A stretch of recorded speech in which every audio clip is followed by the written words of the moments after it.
गुजरात के छोटे से गांव से उठकर देश का नेतृत्व संभालने तक और वहां से वैश्विक पटल पर कूटनीति तय करने तक एक लंबा सफर रहा है। और उस लंबे सफर में आज 75 साल का पड़ाव आया है। प्रधानमंत्री नरेंद्र मोदी आज 75 साल के हो गए हैं। उनकी शख्सियत के कई आयाम हैं। वो प्रधान सेवक हैं तो वो देश की नीति तय करने वाले मुखिया भी हैं और अब वो दुनिया की नीति तय करने वाले ग्लोबल लीडर भी हैं।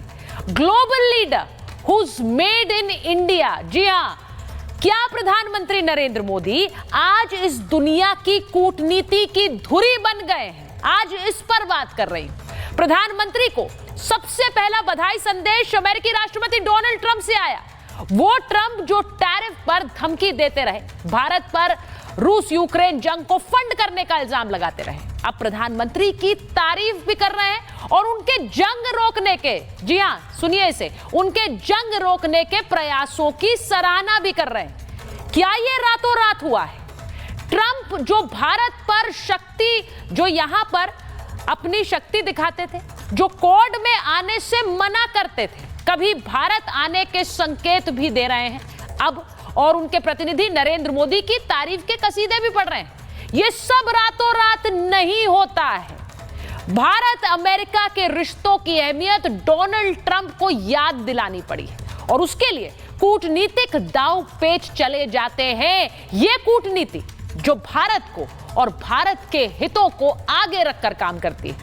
क्या नरेंद्र मोदी उस कूटनीति के बादशाह बन गए? आज वर्ल्ड लीडर्स की लिस्ट में सबसे ऊपर मोदी। क्या ये इत्तेफाक है?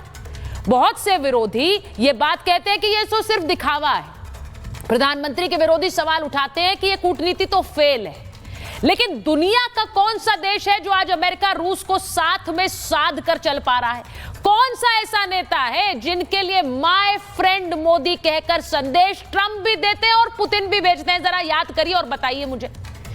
यहां तक कि पाकिस्तान ने सबसे बड़ा कबूलनामा पेश कर दिया मध्यस्थता को लेकर। आप जानते हैं कि इस देश में अमेरिकी मध्यस्थता ऑपरेशन सिंदूर में कितना बड़ा मुद्दा बन गई।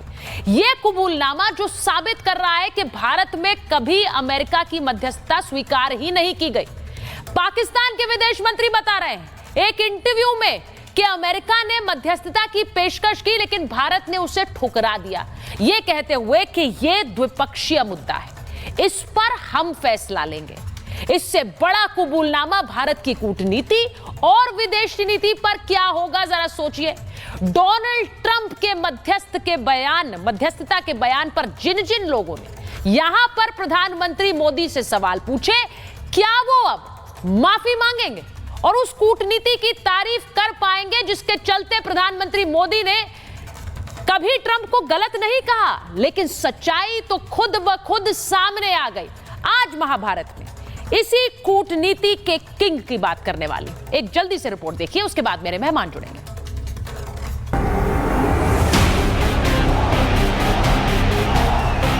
Prime Minister Modi is the boss.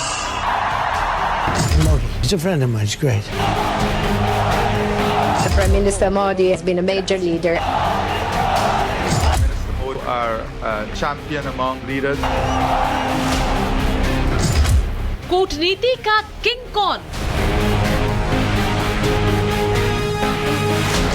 Made in India global leader कौन? खेल पलटने वाला बाजीगर कौन? गुजरात के एक छोटे से गांव से आकर देश की सियासत का केंद्र बन जाना और फिर वहां से ग्लोबल लीडर तक का सफर तय करना आसान नहीं है, लेकिन नरेंद्र मोदी ने यह कर दिखाया है। पीएम मोदी ने देश हित को सामने रखकर न सिर्फ कमान संभाली बल्कि सुपर पावर की आंखों में आंखें डालकर दुनिया को शांति का संदेश भी दिया। सौगंध मुझे इस मिट्टी की, मैं देश नहीं मिटने दूंगा, मैं देश नहीं रुकने दूंगा, मैं देश नहीं झुकने दूंगा। हमने युद्ध नहीं दिए, हम सीना तान करके दुनिया को कह सकते हैं हिंदुस्तान ने युद्ध नहीं बुद्ध दिए हैं।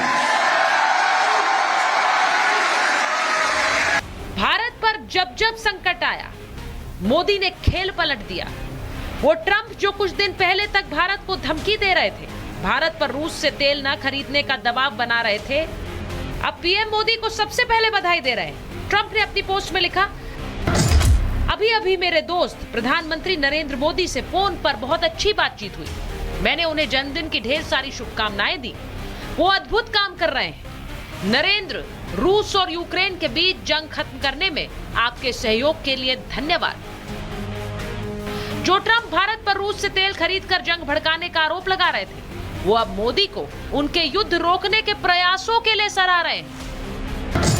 ट्रंप का ये ट्वीट ऐसे समय पर आया जब पाकिस्तान के विदेश मंत्री इशाक डार ने साफ कर दिया कि भारत पाकिस्तान के बीच जंग रुकवाने में अमेरिका ने मध्यस्थता की कोशिश की, लेकिन भारत ने मना कर दिया। इशाक डार ने कहा, अमेरिका ने मई में युद्ध विराम का प्रस्ताव दिया था और कहा था कि भारत और पाकिस्तान के बीच बातचीत किसी तटस्थ स्थान पर होगी, लेकिन 25 जुलाई को वॉशिंगटन में रूबियो के साथ एक बैठक के दौरान हमें बताया गया कि भारत इस प्रस्ताव पर सहमत नहीं है। भारत का कहना था कि ये एक द्विपक्षीय मुद्दा है। इशाक डार के इस बयान से साफ है कि भारत ने कभी भी किसी मध्यस्थता को स्वीकार नहीं किया, लेकिन देश में इसका एक फेक नैरेटिव गढ़ा गया। क्या अब ऐसे फेक नैरेटिव गढ़ने वाले देश से माफी मांगेंगे? झूठ बोला है, मालूम हो गया ना। हमारा सेना ने, प्रधानमंत्री जी के नेतृत्व में देश का सेना ने जो काम किया है, उसको नीचा दिखाने के लिए कुछ नेता है वो उल्टा पुल्टा बोलते रहते हैं, उस पर ज्यादा तवज्जो नहीं देना चाहिए। प्रधानमंत्री मोदी ने आज एक बार फिर ऑपरेशन सिंदूर की चर्चा की। इस दौरान उन्होंने पाकिस्तान के आतंकी के रोने के उस वीडियो का भी जिक्र कर दिया जिसमें आतंकी बिलखते हुए ऑपरेशन सिंदूर से तबाही को कबूल रहा है। इस वीडियो में जैश का आतंकी बता रहा है कि मसूद का परिवार आतंकी कैसे मारे गए। 7 मई को भावलपुर के अंदर मौलाना मसूद अजहर की फैमिली के लोग, बहने और बेटे और बच्चे रेजा रेजा हो गए, टुकड़ों में तकसीम हो गए। पीएम मोदी ने साफ कहा कि नया भारत है जो किसी परमाणु धमकी से डरता नहीं है। पाकिस्तान से आए आतंकियों ने हमारी बहनों बेटियों का सिंदूर उजाड़ा था। हमने ऑपरेशन सिंदूर करके आतंकी ठिकानों को उजाड़ दिया है। ये नया भारत है, घर में घुसकर मारता है।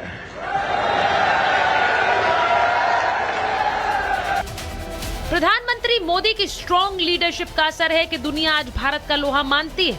ट्रंप मोदी को दोस्त बताते हैं तो ऑस्ट्रेलिया के पीएम मोदी को बॉस कहते हैं। इटली की पीएम मेलनी दुनिया को नमस्ते करती हैं तो पापुआ गिनी के प्रधानमंत्री मोदी के पैर छूकर आशीर्वाद लेते हैं। मोदी के नेतृत्व में भारत की जो तस्वीर अब दिख रही है, क्या वो पहले कभी देखी गई? मोदी का जलवा ऐसा कि खाड़ी देश भी मोदी के मुरीद हैं।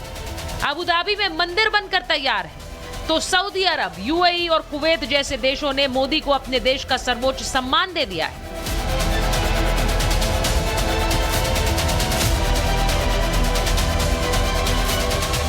आज भारत के एक छोटे से गांव से उठा नेता सिर्फ देश की कमान नहीं संभाल रहा है, वो वैश्विक नीति तय कर रहा है। इसीलिए आज महाभारत में बात made in India, global leader Modi की।